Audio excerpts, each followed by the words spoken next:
Grabe, napanood nyo ba yung live ni Rosemar kasama si Diwata kaninang umaga? Sobrang daming sorpresa na binigyan ni Rosemar kay Diwata. At ito pa, talagang binigyan niya ng house and lot si Diwata. At hindi lang yan, binigyan pa niya ng 1 million pesos.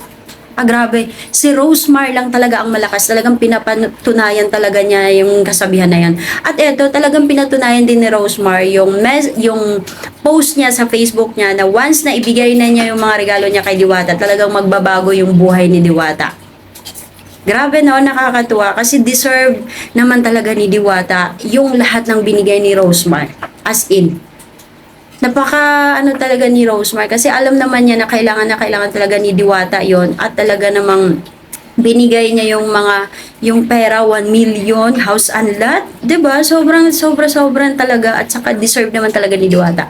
Kung hindi niyo pa napanood, eto panoorin niyo yung clips para ma-inspired kay lalo at syempre para lalo tayong matutuwa kay Rosemar sa kanyang ginawa kay Diwata.